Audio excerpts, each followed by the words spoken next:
First Chronicles, chapter 22. And David said, This is the house of Jehovah Elohim, and this is the altar of burnt offering for Israel. Verse 2. And David commanded to collect the strangers that were in the land of Israel, and he set masons to hew wrought stones to build the house of God. And David prepared iron in abundance for the nails, for the doors of the gates, and for the joists, and brass in abundance without weight, and cedar trees innumerable.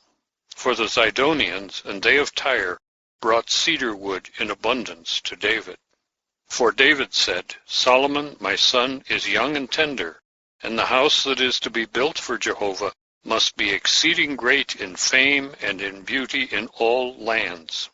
I will therefore make preparation for it. David prepared abundantly before his death.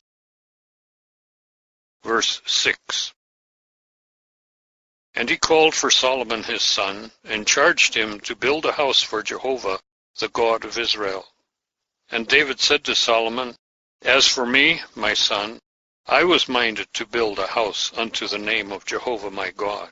But the word of Jehovah came to me, saying, Thou hast shed blood abundantly, and hast made great wars. Thou shalt not build a house unto my name, for thou hast shed much blood upon the earth in my sight.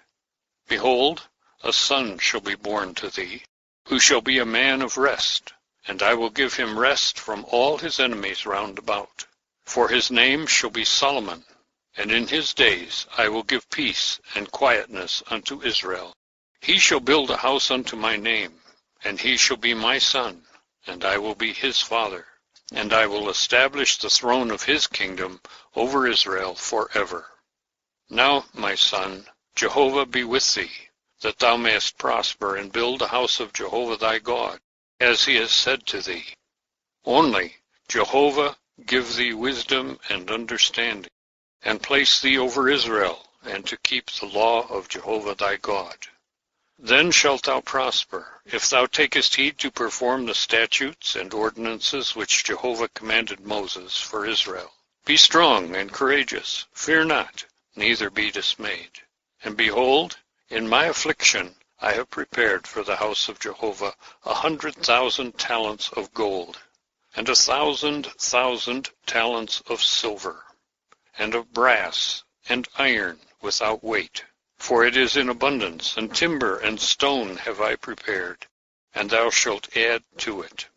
And there are workmen with thee in abundance, hewers and workers of stone and timber, and all manner of skillful men for every kind of work. Of the gold, the silver, and the brass, and the iron, there is no number. Arise and be doing, and Jehovah be with thee. Verse 17. And David commanded all the princes of Israel to help Solomon his son, saying, Is not Jehovah your God with you? And has he not given you rest on every side? For he has given the inhabitants of the land into my hand, and the land is subdued before Jehovah and before his people. Now set your heart and your soul to seek Jehovah your God, and arise and build the sanctuary of Jehovah Elohim, to bring the ark of the covenant of Jehovah, and the vessels of the sanctuary of God, into the house that is to be built unto the name of Jehovah.